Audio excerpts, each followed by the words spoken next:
वहीम नाज़रीन अस्सलाम वालेकुम, मैं हूँ इमरान वसीम। नाज़रीन, आज सुप्रीम कोर्ट ऑफ पाकिस्तान से 4 बड़ी अहम खबरें आप नाज़रीन के साथ मैं शेयर करूँगा। पहली खबर यह है कि आज सुप्रीम कोर्ट ने सिंध के वज़ीर आला मुराद अली शाह के मुस्तक़बिल को जस्टिस काजी फ़ाइज़ा केस के फ़ैसले के साथ मुंसलिक कर दिया है। मुराद अली शाह के मुस्तक़बिल को जस्टिस काजी फ़ाइज़ा केस के फ़ैसले के साथ क्यों मुंसलिक किया गया, इस खबर की तफ़सीलात आप नाज़रीन को बताएँगे। दूसरा, आज सुप्रीम कोर्ट में बल्दियाती इंतखाबात से मुतल्लिक़ एक अहम केस की समाअत हुई। जस्टिस काजी फ़ाइज़ा और जस्टिस मकबूल बाकर की सरबराही में 2 रुकनी बेंच ने इस केस की समाअत करते हुए बल्दियाती इंतखाबात ना कराने पर आज कमरा अदालत में इलेक्शन कमीशन ऑफ पाकिस्तान पर शदीद बरहमी का इजहार किया। अदालत की जानिब से इंतहाई तलख, इंतहाई सख्त रिमार्क दिया गया। इस केस का अहवाल भी आप नाज़रीन के साथ शेयर करेंगे। तीसरा, आज सुप्रीम कोर्ट में जस्टिस शौकत अज़ीज़ सिद्दीकी की बरतरफ़ी के ख़िलाफ़ भी केस की समाअत हुई है। जस्टिस उमरता बंदियाल की सरबराही में 5 रुकनी लार्जर बेंच ने इस केस की समाअत करते हुए आज वफाक और अटॉर्नी जनरल को नोटिस जारी कर दिया है। इस केस की समाअत का अहवाल भी आप नाज़रीन के साथ डिस्कस करेंगे। चौथा, आज सुप्रीम कोर्ट में डैनियल पर्ल कत्ल केस की समाअत हुई। सिंध हुकूमत की अपील पर समाअत करते हुए आज सुप्रीम कोर्ट ने अपना मुख्तसर फ़ैसला सुना दिया है। इस मुख्तसर फ़ैसले के हवाले से भी आप नाज़रीन को अपडेट करेंगे। तो सबसे पहले बात कर लेते हैं कि आज सुप्रीम कोर्ट ने सिंध के वज़ीर आला मुराद अली शाह के मुस्तक़बिल को जस्टिस काजी फ़ाइज़ा केस के फ़ैसले के साथ क्यों मुंसलिक किया। नाज़रीन, इस खबर की तफ़सीलात में जाने से पहले इस मुकदमे का छोटा समय पस मंज़र आप नाज़रीन के साथ शेयर करना चाहूँगा। नाज़रीन, सुप्रीम कोर्ट में मुराद अली शाह की नाअहली के लिए जो दरख्वास्त गुज़ार आए हैं वो मुराद अली शाह के मुखालिफ उम्मीदवार भी हैं, जहाँ से मुराद अली शाह जो है वो सूबाई असम्बली का इलेक्शन जीतने के बाद सिंध के रुकने कौमी असम्बली बने हैं। मुखालिफ उम्मीदवार का, दरख्वास्त गुज़ार का सुप्रीम कोर्ट में ये कहना है कि माजी में मुराद अली शाह के पास कनाडा की नेशनलिटी थी, उनके पास इकामा भी मौजूद है, लेकिन मुराद अली शाह की जब नाअहली के लिए सुप्रीम कोर्ट ऑफ पाकिस्तान से फ़र्स्ट राउंड में जब रुजू किया गया तो मुराद अली शाह ने यह किया कि ना सिर्फ अपनी कनाडा की नेशनलिटी को तर्क कर दिया, बल्कि अपनी सूबाई असम्बली की रुकनीत से मुस्तफ़ी होने के बाद वो दोबारा से ज़िमनी इलेक्शन में चले गए और ज़िमनी इलेक्शन जीतने के बाद वो सिंध असम्बली के दोबारा से रुकन बने और बाद अज़ां उन्हें पाकिस्तान पीपल्स पार्टी की जानिब से सिंध का वज़ीर आला बना दिया गया। दरख्वास्त गुज़ार का ये कहना है कि जब एक मरतबा कागज़ात नामज़दगी में मुराद अली शाह की जानिब से झूठ जो है बयान किया गया, अपनी कनाडा की नेशनलिटी को छुपाया गया, तो इसके बाद जो है मुराद अली शाह जो हैं वो सादिक और अमीन नहीं रहे। उन पर आर्टिकल 62-63 का इतलाक़ होता है, तो लिहाजा उन्हें नाअहल करार दिया जाए।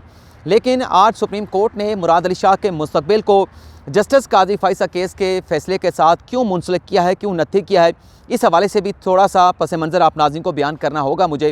नाज़रीन, आपको याद होगा कि जस्टिस काजी फ़ाइज़ा केस के फ़ैसले में जब 19 जून को फ़ैसला सुनाया गया था, 10 रुकनी लार्जर बेंच ने फ़ैसला सुनाया था। 10 में से 7 जजेस की जानिब से ये मामला जो लंदन की प्रॉपर्टीज़ की ख़रीदारी के हवाले से था, FBI को भिजवा दिया गया था। सुप्रीम कोर्ट का यह कहना था कि FBI इस मामले की सारी इंक्वायरी करने के बाद अपनी रिपोर्ट जो है वो सुप्रीम जुडिशल काउंसिल में जमा कराए, जबकि 3 जजेस जिसमें जस्टिस मकबूल बाकर, जस्टिस मंसूर अली शाह और जस्टिस याह्या अफरीदी शामिल थे, उन्होंने बाकी 7 जजेस के साथ इख्तलाफ किया था और ये कहा गया था कि ये मामला यहीं पर ख़त्म हो जाना चाहिए, ये मामला FBI को नहीं भेजा जाना चाहिए। उसके बाद फिर इस फैसले के ख़िलाफ़ नज़रसानी की दरख्वास्तें आई थीं। नज़रसानी की दरख्वास्तों पर समाअत के लिए 6 रुकनी बेंच तश्कील दिया गया था। जस्टिस फैसल अरब रिटायर्ड हो चुके थे, तो इसलिए 6 रुकनी बेंच तश्कील दिया गया, लेकिन जो फ्री कैंड थे जिसमें जस्टिस काजी फ़ाइज़ा शामिल थे, जस्टिस काजी फ़ाइज़ा की अहलिया शामिल थे, Pakistan bar council, supreme court bar association, उनकी जानिब से एतराज़ उठाया गया था कि इस केस की समाअत के लिए, नज़रसानी दरख्वास्तों की समाअत के लिए 9 रुकनी लार्जर बेंच तश्कील दिया जाए, क्योंकि तमाम फ़रीक़ान का यह कहना था कि जब फ़ैसला 9 रुकनी बेंच का है, 10 रुकनी बेंच का है, एक जज जस्टिस फैसल अरब अगर रिटायर्ड हो चुके हैं तो बाकी 9 जजेस को इन नज़रसानी दरख्वास्तों पर समाअत करनी चाहिए। तो बेंच पर जो एतराज़ उठाया गया था उस पर सुप्रीम कोर्ट ने अपना फ़ैसला महफूज कर लिया था, जो आज की तारीख़ तक 6 रुकनी बेंच जिसकी सरबराही जस्टिस उमरता बंदियाल कर रहे थे, उस बेंच की जानिब से ताहाल ये फ़ैसला अनाउंस नहीं किया गया। इस केस का मुराद अली शाह के फ़ैसले के साथ ताल्लुक़ ये है कि जब पहले राउंड में मुराद अली शाह का केस आया था तो नाअहली के उस केस को सुप्रीम कोर्ट के 3 रुकनी बेंच की जानिब से मुस्तरद कर दिया गया था। फिर इसी तरह से नज़रसानी की दरख्वास्तें आई थीं। जस्टिस शेख अज़मत सईद की सरबराही में 3 रुकनी बेंच तश्कील दिया गया था। 2 जजेस ने, जिसमें जस्टिस शेख अज़मत सईद और जस्टिस इजाज़ुल एहसन शामिल थे, उन्होंने नज़रसानी की इस दरख्वास्त को समाअत के लिए मंजूर किया था कि नज़रसानी की इस दरख्वास्त पर समाअत होनी चाहिए। लेकिन जस्टिस उमर ता बंदियाल ने इख्तलाफ किया था कि सुप्रीम कोर्ट ने जो पहले फ़ैसला दिया है मुराद अली शाह की नाअहली की दरख्वास्त को जो खारिज किया है वो बिल्कुल दुरुस्त है। मुराद अली शाह के ख़िलाफ़ जो नज़रसानी की दरख्वास्त आई है इसे समाअत के लिए एक्सेप्ट नहीं किया जाना चाहिए। तो आज ये हुआ कि सुप्रीम कोर्ट में मुराद अली शाह की नाअहली के ख़िलाफ़ जो नज़रसानी की दरख्वास्त पर समाअत के लिए जो बेंच तश्कील दिया गया था उसमें जस्टिस उमर ता बंदियाल शामिल थे।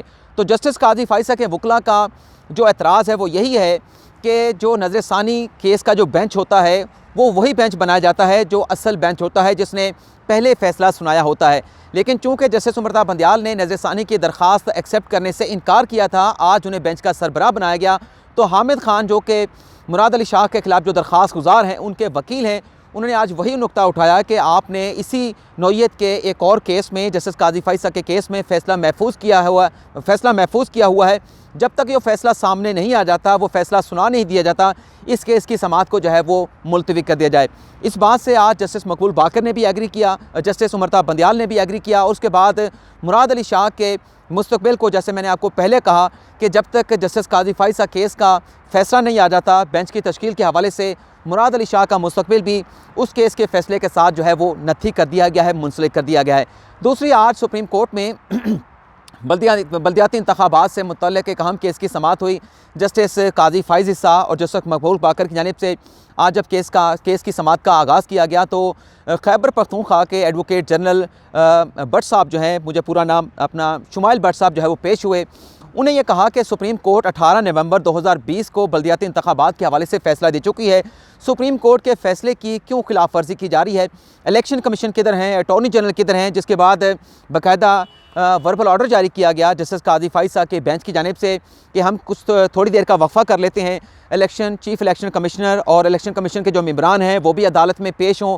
अटॉर्नी जनरल को भी बुला लिया गया और वक्फ़े के बाद जब समाअत का आगाज़ हुआ तो अटॉर्नी जनरल अदालत में पेश हुए। उनसे जस्टिस काजी फ़ाइसा ने यह पूछा क्या जमहूरियत जो है मौजूदा हुकूमत की तरजीहात में शामिल है, जिस पर अटॉर्नी जनरल ने कहा कि जमहूरियत जो है मौजूदा हुकूमत की तरजीहात में शामिल है।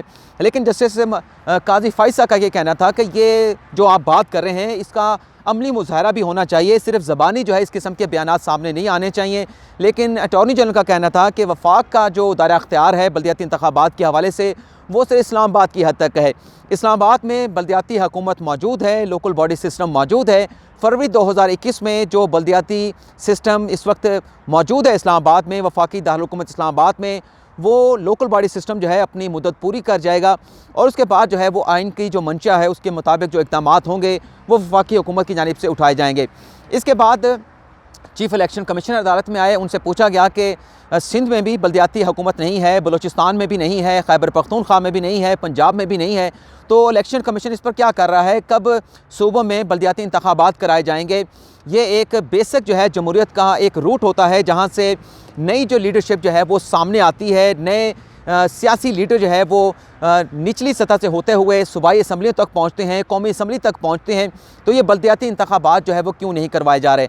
तो इस पर चीफ इलेक्शन कमीशन ने कहा कि हमने तो ज़िमनी इंतखाबात भी कराए हैं, गो के जो SOPs जारी किए गए थे NCOC की जानिब से, उन तमाम चीज़ों के बावजूद हमने ज़िमनी इलेक्शन कराया है और बल्दियाती इंतखाबात के हवाले से भी हम कोशिशें कर रहे हैं, सूबों को ख़तूत लिखे जा रहे हैं। जिस पर अदालत का ये कहना था कि इलेक्शन कमीशन ऑफ पाकिस्तान को अगर सुप्रीम कोर्ट ऑफ पाकिस्तान भी कह दे कि आप बल्दियाती इंतखाबात नहीं कराएंगे तो इतनी पावर्स हैं इलेक्शन कमीशन ऑफ पाकिस्तान के पास कि इलेक्शन कमीशन सुप्रीम कोर्ट को भी इनकार कर सकता है कि हम आपका ये हुक्म नहीं मानेंगे। सुप्रीम कोर्ट का ये हुक्म जो है वो आइन के बरखिलाफ़ है, तो लिहाजा हम हर सूरत में बल्दियाती इलेक्शन भी कराएंगे, जनरल इलेक्शन भी कराएंगे।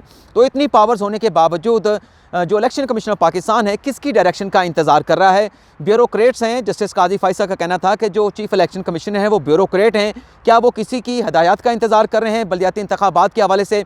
तो चीफ इलेक्शन कमीशन ने कहा कि हम किसी की डायरेक्शन का इंतज़ार नहीं कर रहे। खैबर पख्तूनख्वा में तो हम 8 अप्रैल 2021 को जो है वो बल्दियाती इंतखाबात कराने की पोजीशन में है। इलेक्शन कमीशन खैबर पख्तूनख्वा में 8 अप्रैल 2021 को बल्दियाती इंतखाबात जो है वो करा सकता है, लेकिन क्योंकि खैबर पख्तूनख्वा की हुकूमत ने एक नया कानून बनाया है और कानून बनाने के बाद जो रूल्स हैं वो सूबाई हुकूमत की जानिब से नहीं बनाए जा रहे। इसके बाद जस्टिस मकबूल बाकर की जानिब से कहा गया कि मुल्क में जो अनारकी है उसकी एक वजह यह भी है कि मुल्क में लोकल बॉडी सिस्टम नहीं है। और अदालत की जानिब से भी कहा गया कि जो गैर मकबूल हुकूमतें होती हैं उनकी ये भरपूर कोशिश होती है कि किसी ना किसी तरीके से बल्दियाती इंतखाबात ना कराए जाएँ। तो इलेक्शन कमीशन मुकम्मल तौर पर एक आईनी इदारा है, उसे अपनी ज़िम्मेदारियाँ पूरी करनी चाहिए। 2018 के इलेक्शन के बाद इलेक्शन कमीशन ने कौन सा इलेक्शन कराया है, इलेक्शन कमीशन क्या कर रहा है 2018 के इलेक्शन के बाद, जबकि जस्टिस काजी फ़ाइज़ ईसा ने आइन के आर्टिकल 5 और 6 का हवाला भी दिया, और वो आर्टिकल जो कि आर्टिकल 5 है पाकिस्तान के कॉन्स्टिट्यूशन के साथ लॉयल्टी के हवाले से, और आर्टिकल 6 जो है वो संगीन गद्दारी के हवाले से ये पढ़ कर सुनाए गए आज अदालत में। जिसके बाद जस्टिस काजी फ़ाइज़ ईसा का ये कहना था कि लगता ये है कि जो हुकाम हैं, जो स्टेक होल्डर्स हैं, जिन्होंने बल्दियाती इंतखाबात कराने हैं, वो संगीन गद्दारी के मुर्तकब हो रहे हैं। ये भी कहा जस्टिस काजी फ़ाइज़ ईसा ने कि अगर election commission of Pakistan, chief election commissioner जो है वो बल्दियाती इंतखाबात नहीं करा सकते, उनके बस में ये चीज़ें नहीं हैं, तो फिर अपने इस्तीफ़े से, अपने ओहदे से इस्तीफ़ा दे दें, जाकर अपनी पेंशन लें, अपने पेंशन को एंजॉय करें। और ये बल्दियाती इलेक्शन कराना तो आपकी प्राइमरी ड्यूटी है, आपका मैंडेट है। आपको हमसे कोई किसी किस्म की डायरेक्शन लेने की ज़रूरत नहीं है, ये तो इलेक्शन कमीशन को खुद से जो है वो ये बल्दियाती इलेक्शन कराना चाहिए। इसके बाद केस की समाअत को मुलतवी कर दिया गया और 4 फरवरी तक इलेक्शन कमीशन ऑफ पाकिस्तान को ये डायरेक्शन जारी की गई है कि आप अपने इलेक्शन कमीशन का, जिसमें चीफ़ इलेक्शन कमिश्नर होंगे, मेम्बरान होंगे, सूबों के नुमाइंदे होंगे, तो एक इजलास बुलाएँ। इजलास में पंजाब हो गया, सिंध हो गया, बलूचिस्तान हो गया, इसमें बल्दियाती इंतखाबात के शेड्यूल के मामले को डिस्कस करने के बाद आइंदा समाअत 4 फरवरी तक हमें इन सूबों में बल्दियाती इंतखाबात कराने का जो शेड्यूल है वो उस हवाले से अदालत को आगाह किया जाए। तो ये हमारी दूसरी खबर होगी। तीसरी खबर के हवाले से आज जस्टिस शौकत अजीज़ सिद्दीकी की बरतरफ़ी के ख़िलाफ़ जो उनकी आइनी दरख्वास्त थी उस पर समाअत की गई। जस्टिस उमर ताब बंदियाल की सरबराही में 5 रुकनी लार्जर बेंच ने इस केस की समाअत की। इस केस का मुख्तसर सा पस मंज़र यह है कि जस्टिस शौकत अजीज़ सिद्दीकी को सुप्रीम जुडिशल काउंसिल की जानिब से उनके ओहदे से बरतरफ करने की सिफारिश की गई थी, और सदर मुमलिकत आरिफ अलवी ने सुप्रीम जुडिशल काउंसिल की सिफारिशात पर उन्हें इस्लामाबाद हाई कोर्ट के जज के ओहदे से हटाने का बाकायदा नोटिफिकेशन जारी किया था, हुक्म जारी किया गया था।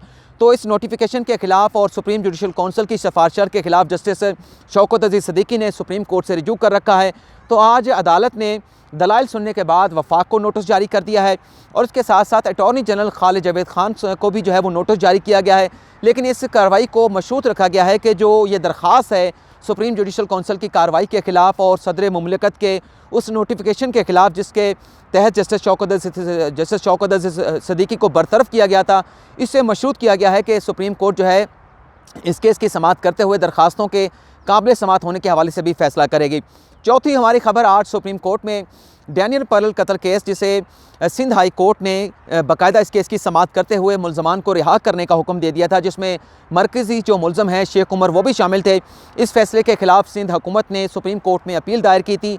आज जस्टिस मुशीर आलम की सरबराही में 3 रुकनी बेंच ने इस केस की समाअत करते हुए सिंध हुकूमत की अपील को खारिज कर दिया है, और तमाम जो मुल्ज़मान जिन्हें अब तक जो है वो सिंध हुकूमत की जानिब से रिहा नहीं किया गया, गो कि सिंध हाई कोर्ट का फ़ैसला इन फील्ड था, मौजूद था, लेकिन उसके बावजूद भी सिंध हुकूमत ने डैनियल पर्ल कत्ल केस के जो मुल्ज़मान हैं उन्हें रिहा नहीं किया था।